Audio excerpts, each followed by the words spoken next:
వర్షాకాలం అంటే మనందరికీ ఇష్టమేమో, కానీ దోమలకి పండగ. సో ఫీవర్స్ ఈ రోజుల్లోనే ఎక్కువ మందికి వస్తుంటాయి. అయితే ఏ దోమలు కుడితే ఎలాంటి ఫీవర్స్ వస్తాయో, ఆ దోమలు ఎలా ఉంటాయో, ఎలా గుర్తుపట్టాలో ఈ వీడియోలో తెలుసుకుందాం. ఈ వీడియో లాస్ట్ వరకు చూడండి, తప్పకుండా హెల్ప్ అవుతుంది. మీ చుట్టూ ఇప్పుడు ఎలాంటి దోమలు ఉన్నాయో కామెంట్ చేయండి. దోమల్లో అత్యంత ముఖ్యమైనది ఐడిస్ మస్కిటోస్. నల్ల రంగు శరీరం, కాళ్ళపై తెల్లటి గీతలు, వైట్ స్ట్రైప్స్, శరీరంపై కూడా తెల్లటి డిజైన్ ఉంటాయి కాబట్టి వీటిని టైగర్ మస్కిటో అని కూడా అంటారు. వీటి వల్లే మనం ఎక్కువగా జ్వరాల బారిన పడుతుంటాం. ఉదాహరణగా dengue, chikungunya, Zika virus, yellow fever ఈ దోమల వల్లే కలుగుతాయి. ఇవి ఎక్కువగా పగటిపూట అంటే ఉదయం సాయంత్రం కుడుతుంటాయి. ఇంకా రెండవ అత్యంత ప్రమాదకరమైన దోమ ఎనాఫిలిస్ మస్కిటోస్.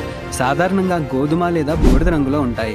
కాటు వేస్తున్నప్పుడు శరీరం స్లాంట్గా 45 degrees కోణంలో ఉంచి కుడుతుంది, స్ట్రైట్గా కాదు. సో దీనివల్లే ప్రమాదకరమైన మలేరియా జ్వరం వస్తుంది. రాత్రి సమయంలో ఎక్కువగా కుడుతుంటాయి. ఇంకా మూడవ ప్రమాదకరమైన దోమ క్యూలెస్ మస్కిటోస్. చిన్నవి, గోధుమ లేదా బూడిద రంగులో ఉంటాయి. పెద్దగా గుంపులుగా రావటం వీటికి అలవాటు. బజ్జింగ్ సౌండ్ ఎక్కువగా వినిపిస్తుంది. ఫైలరేసిస్, జపనీస్ ఎన్సోఫైలటిస్, వెస్ట్ నైల్ వైరస్ వీటి వల్ల వస్తాయి. ఉదాహరణగా బోధకాలు.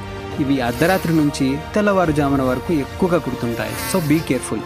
సో ఈ వీడియో మీకు ఏమాత్రం ఇన్ఫర్మేటివ్గా అనిపించినా మన ఛానల్ని సబ్స్క్రైబ్ చేసుకోండి.